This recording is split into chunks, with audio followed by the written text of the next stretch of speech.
Welcome to Blue Shark Uncaged. Here today with Nate and Courtney. We're going to talk about HB 1927 by Representative Matt Schaefer.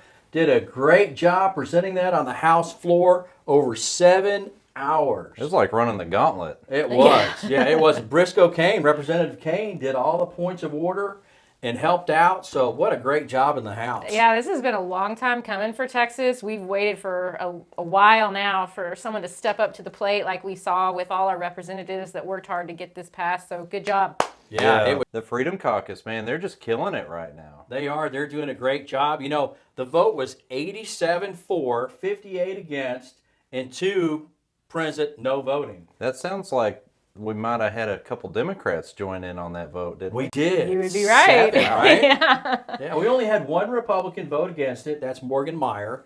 And then Angie Chin Button, Representative Button, was shown present, not voting. Yeah. So pretty good numbers there, and I'm hoping to see this go all the way through. So it's supposed to go to the Senate next, which it is.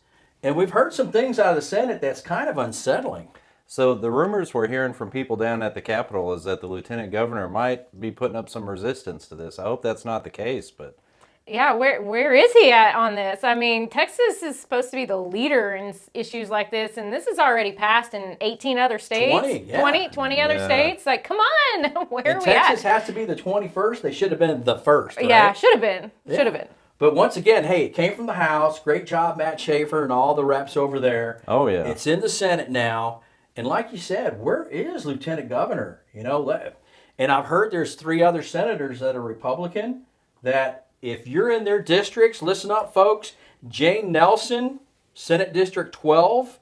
She's part of Tarrant and Denton. Joan Huffman, part of Fort Bend, Harris, and Brazoria County, Senate District 17. And Kel Seliger, Senator Seliger, Senate District 31. He's got about 37 rural counties. So please call those 3 senators along with Lieutenant Governor Dan Patrick because, hey, we need this passed out of the Senate. Yeah, we need to let them know, let them hear your voices, make sure that they vote in favor of this bill. We need to get this passed. Yeah, so one thing I like about this session is they're actually making progress. Constitutional carry has never even been put out to the floor. It's really cool to see the Republican caucus come together on this issue that's like so important to the voters and to the people that serve as delegates to the state convention. You know, constitutional carry, a lot of people have talked about it for a long time, but it's great to see those results. Right, it's a priority of the Republican Party, right? Right, so It has been. Right, so we shouldn't have any issues with Republicans passing this, right? Well, there you go. You got Lieutenant Governor Dan Patrick trying to get it to the Senate floor, right? Trying. Yeah, trying. Don't know how hard he's trying to. But he said he's going to work with different groups like GOA, right? Gun Owners of America. And he's going to get with the police associations and the chiefs of police and whatnot that stand in the way of this. Well, spending 30 years in law enforcement, I can tell you, those chiefs of police in those Democrat socialist cities that want to defund the police anyway, they're standing in the way of constitutional carry, and they need to get out of the way because the rank and file want this. Mike, are you telling me there's police officers, or chiefs of police rather, that don't want constitutional carry? You've got one right here in Dallas, Chief Eddie Garcia, that said this bill doesn't make it safer for the police. It makes it less safe for the police. I can tell you one thing. As a former law enforcement officer, I want my family and my friends to be able to carry because I know the police can't be there at every single moment. This just makes it so that law-abiding citizens are able to exercise their constitutional right. Criminals don't care what the law is. They're going to break it anyway. So this isn't going to put more guns in the hands of criminals. They're already getting them anyway. They already have them. And this whole point, I'm glad that Representative Schaefer has this bill, HB 1927. But, when you look at it by the Constitution, the Second Amendment, we already have the rights. Right. It's just not being followed. Yeah, and all this bill does is it says if you can legally possess and purchase a firearm and ammunition, you can carry it without a permission slip from the government. It seems pretty common sense, and it's sad that, we let our rights slip to this point, but it's good to see us correct the course, too. And this doesn't get rid of training. Like, if someone still wants to go get training and do all, you're still able to do that. This doesn't get rid of that at all in any capacity. So, right, and so the training's still there for people who want to be able to carry in other states. You can still get licensed so that you can still carry in other states.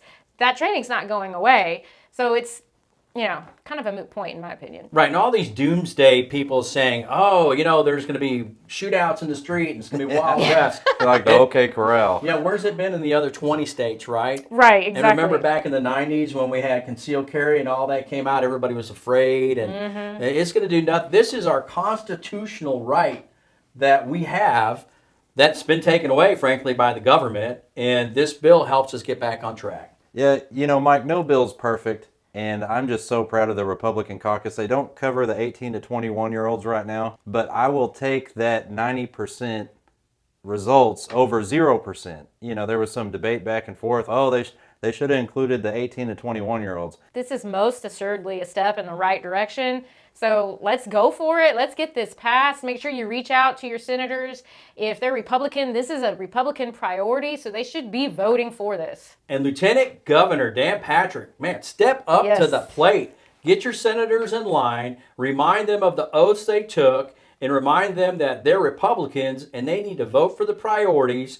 And if need be, President Pro Tem, Senator Brian Birdwell, help Lieutenant Governor Dan Patrick get this thing passed. We are looking for this to be passed because if any state, Texas should be the state stepping up for our constitutional rights. Absolutely. We should be leading the way on this. That's your Uncaged for today. Blue Shark out.